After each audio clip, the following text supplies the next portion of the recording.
Amara sat quietly at the long dinner table, surrounded by her husband's family.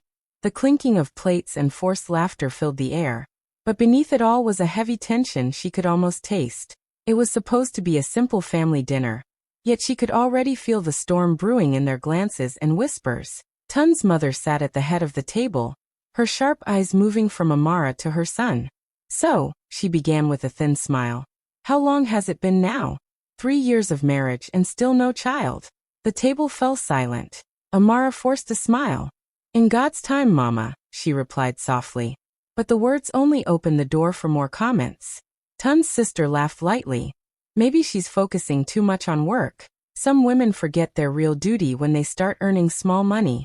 A cousin added, "True. Oh, a wife's value is not in her job, but in the children she gives her husband." Each word landed like a slap. Amara's hands trembled under the table, but she kept her head high. She had faced worse. She told herself she wouldn't give them the satisfaction of seeing her break. Tun sat beside her, his eyes fixed on his food. He said nothing. Not a word in her defense. Tun's mother leaned back and sighed loudly. "We tried to warn you, my son," she said, shaking her head. "This girl came from nothing. No family name, no class. What has she added to this family? No child, no progress. Just a burden we have to carry." Amara's chest tightened. She looked at her husband, hoping, begging, for him to speak, to say something, anything. But he didn't even look at her. His silence was louder than all their insults. Her throat burned as she forced back tears. "Excuse me," she whispered, pushing her chair back. She walked quickly out of the dining room, her heels clicking against the tiled floor, her heart pounding. She reached the guest room and shut the door.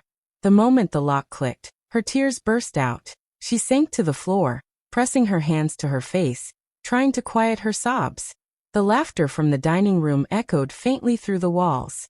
They were still eating, still mocking, while she sat alone, breaking apart. She thought of everything she had done for this family. How she had supported Tund when he had nothing. How she had given up her comfort to build their life together. Yet here she was treated like a stranger, a mistake. She curled up on the cold floor, whispering to herself through the tears, "I'm not a burden. I'm not." That night, when they called her a burden, they had no idea the burden was the only thing holding their world together. Amara, already working as a project manager in a construction firm, had her life neatly planned out. She believed in hard work, loyalty, and love. She wasn't born into wealth, but she carried herself with quiet dignity and the hope that one day, her efforts would build the kind of life she always dreamed of. That was when she met Tund. He was kind, charming, and full of big dreams. At the time, Tund was struggling to start his own logistics company. Most people didn't believe in him. They said he was wasting his time chasing a dream too big for his pocket. But Amara saw something in him that others couldn't. She saw potential, courage, and a good heart. Their connection grew quickly. They spent long nights talking about the future, about owning a business together, traveling, and creating a home filled with laughter. Amara fell in love not just with Tund, but with his vision. One evening, sitting in his small rented office with flickering lights and old furniture, Tund confessed how he was running out of money to keep the business going. Amara looked at him and made a bold decision that would change everything. "I'll help," she said simply. Tund looked surprised. "Help how?" She smiled. "I've been saving for years. I'll invest in your dream." And she did. Amara used her entire savings, 15 million Nigerian nairas, the money she had planned to use for her own property. She poured it into Tund's logistics startup. Together, they rebuilt the business from scratch. Amara handled the paperwork, finances, and strategy, while Tund focused on clients and expansion.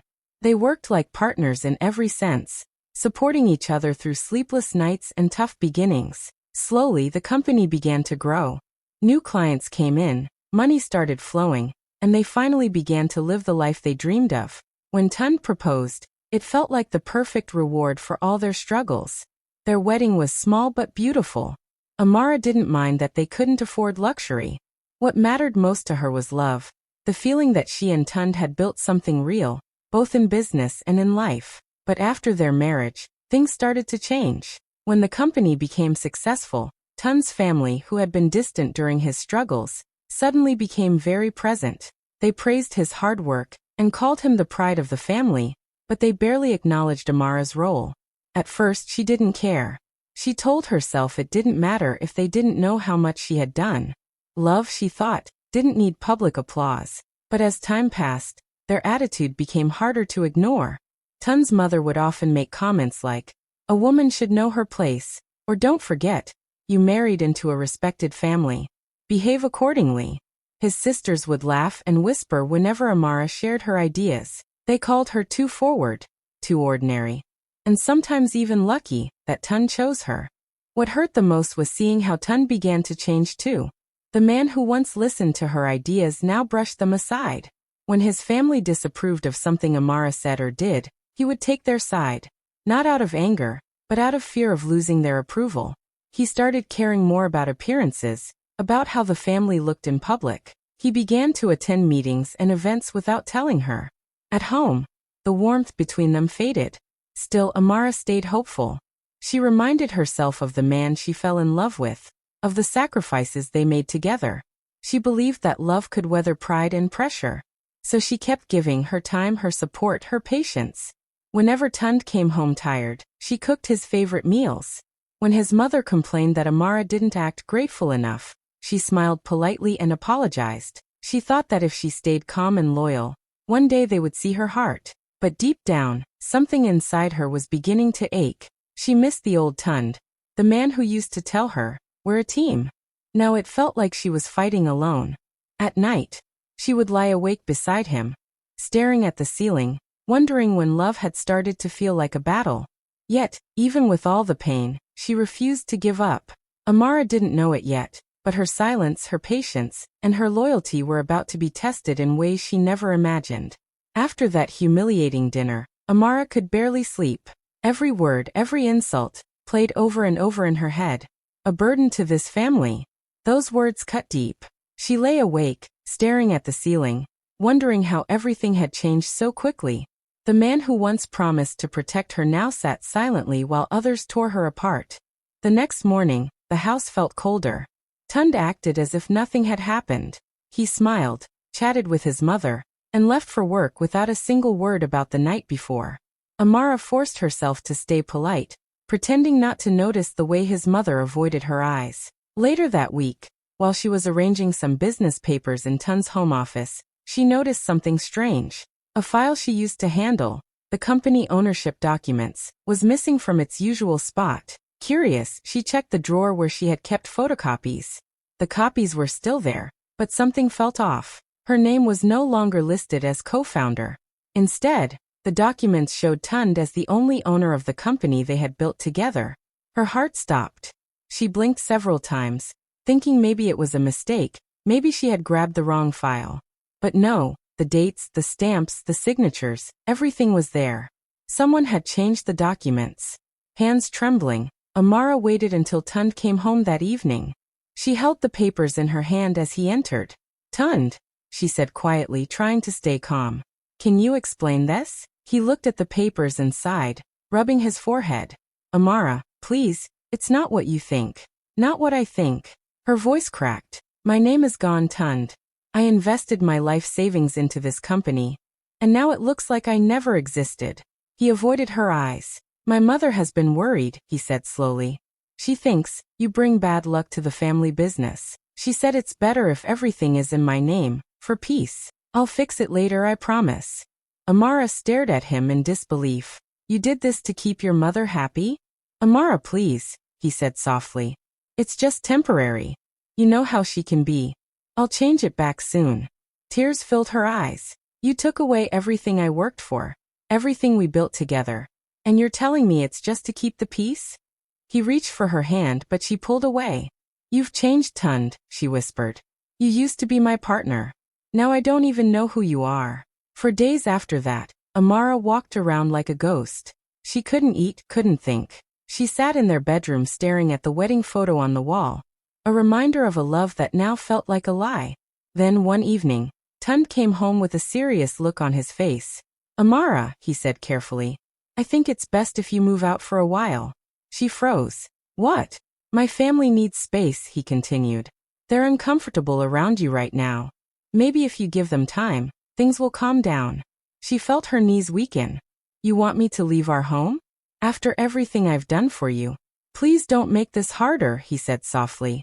It's just for a short while. Amara stood there, speechless. The room suddenly felt too small, too heavy. The man she once trusted with her whole heart was asking her to leave her own house, the home they built together. That night, when everyone was asleep, she quietly packed her suitcase. Each piece of clothing felt like a memory of love, sacrifice, and disappointment. Tears streamed down her face as she folded her dresses, her hands shaking with anger and pain. Before leaving, she looked around the house one last time. The living room they decorated together, the kitchen where they laughed and cooked, the bedroom where they shared dreams. Now it all felt like a stranger's house. She picked up her bag, walked to the door, and whispered, "You said you needed space. I hope you can live with it." As she stepped into the cold night, a quiet strength began to rise inside her. Love had turned into survival, and she knew, from that moment on, she could never go back to the woman she once was. Amara stays in a small Airbnb, broken but determined. The room is quiet, with only a small bed, a table, and a flickering lamp by the window. Every night feels long and empty, but at least here, she can finally breathe without judgment. She spends hours staring at the ceiling, asking herself how the man she once trusted with everything could betray her so deeply. Sometimes she cries until her eyes ache. Other times, she just sits in silence, remembering the past, the laughter, the dreams, the sacrifices she made to build the life she thought would last forever. She remembers selling her car just to help Tund pay salaries during the early days of their business. She remembers skipping vacations, turning down promotions, and working overtime so she could have enough to support him. She had believed in him more than she believed in herself. And now he had taken everything from her. Her money, her name, her dignity. One morning, as she sits by the window drinking tea, she picks up her phone and scrolls through old photos, smiling pictures of her and Tund at business events, their wedding, and their first office. Her throat tightens.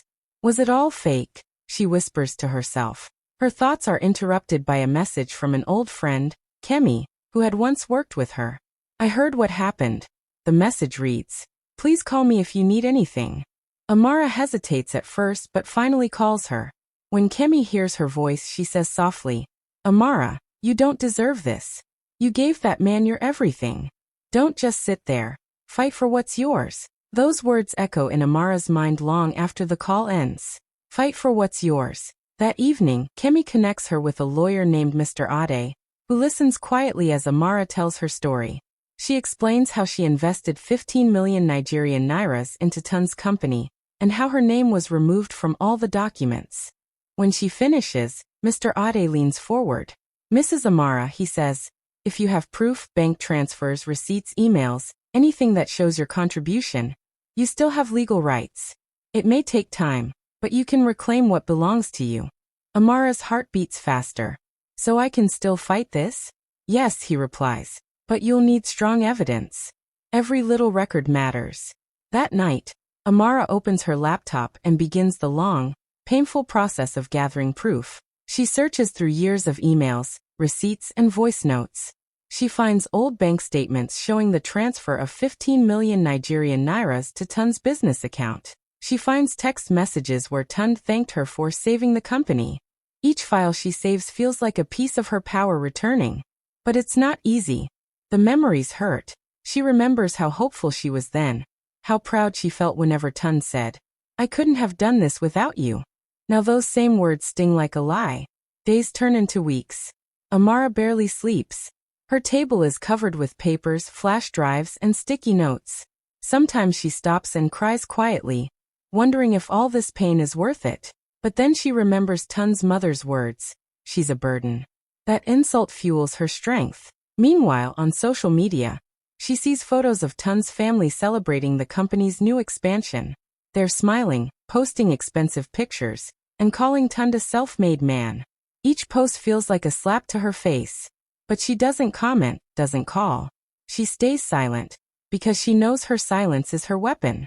One night, while going through old voice recordings, she finds a conversation between her and Tund.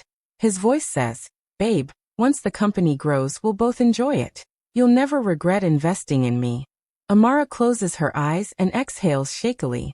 I already do, she whispers. Her lawyer checks in every few days, guiding her through the legal steps. You're doing well, he says. Just a bit more evidence and we can take action. But Amara's heart is still heavy. Part of her wants justice, but another part just wants peace. She still loves the man who betrayed her, and that makes everything harder. Some nights, she imagines him walking through the door, apologizing, saying it was all a mistake. But when morning comes, she reminds herself that love without respect is just pain in disguise. Then one evening, her phone rings. It's Tund. She stares at the screen for a long time before answering. His voice is calm, almost pleading. Amara, I know you're angry, but please let this go. Don't take legal action. You're my wife. We can settle this quietly. My family is already under pressure. Don't ruin everything we've built. For a moment, Amara says nothing. The silence stretches between them. Finally, she takes a deep breath and says quietly, You took my name off your papers, but I haven't taken my hands off my power. There's silence on the other end. Tund tries to speak, but she ends the call. Her hands tremble, but for the first time in months, she feels strong. That night, she looks around her small Airbnb. The walls still bare, the air still cold.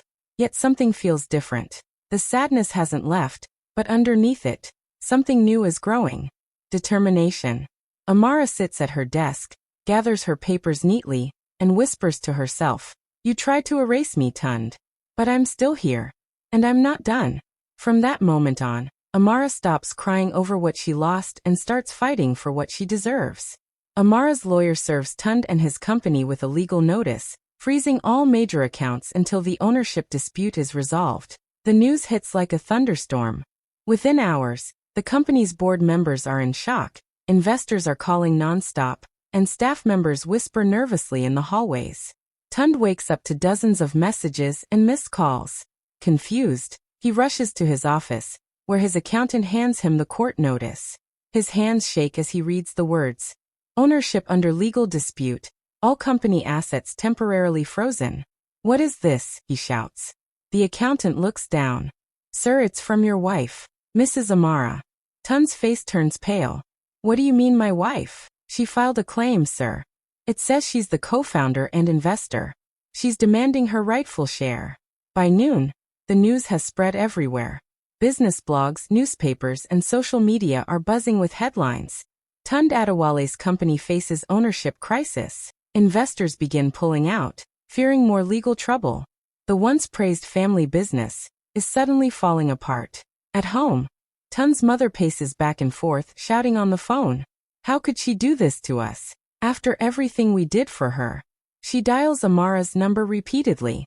When Amara finally answers, her voice is calm. My daughter, Tund's mother begins, pretending to sound gentle. I know you're upset, but please, think about our reputation. People are talking. You're destroying the family name. Amara takes a deep breath before replying. Mama, when you called me a burden, you didn't think about my reputation. Now I'm thinking about my justice. She ends the call quietly.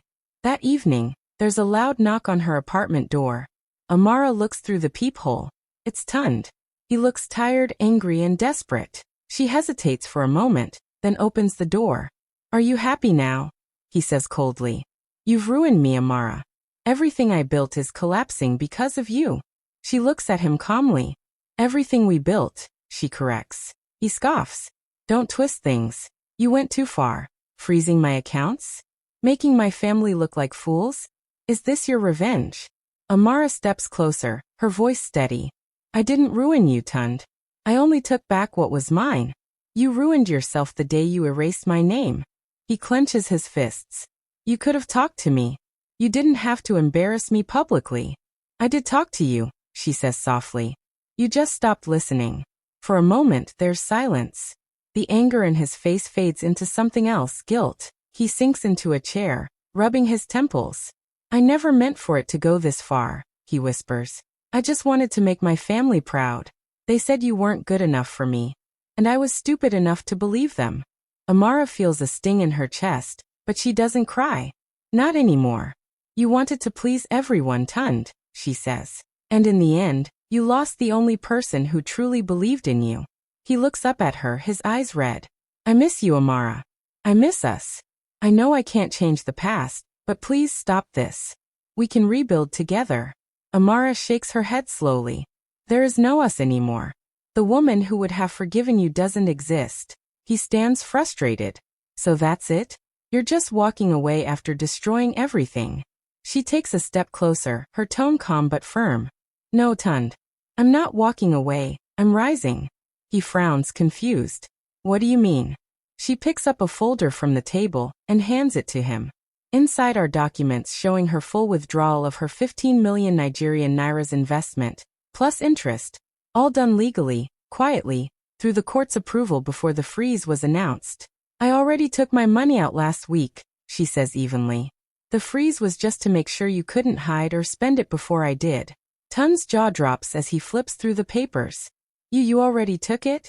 Yes, she replies. And I'm using it to start my own logistics consultancy, one that values honesty and partnership.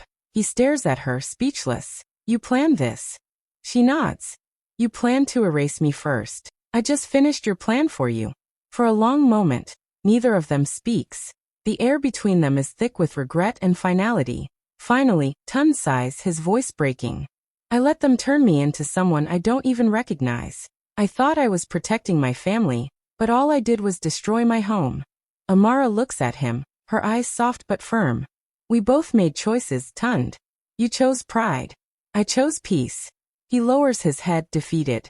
I never thought you'd fight back. She gives a faint smile. That's because you mistook my silence for weakness. Tund looks at her one last time, then walks to the door. I hope you find what you're looking for, he says quietly. Amara watches him leave, her heart heavy but free. When the door closes, she exhales deeply. For the first time in years, she feels in control of her life. The man who once called her a burden was gone. And the woman who once depended on him had finally learned how to stand on her own. She gains respect and clients who value her expertise. Word spreads quickly that Amara, the quiet woman once behind Tund's success, has started her own logistics consultancy. At first, people are surprised. Then they begin to admire her.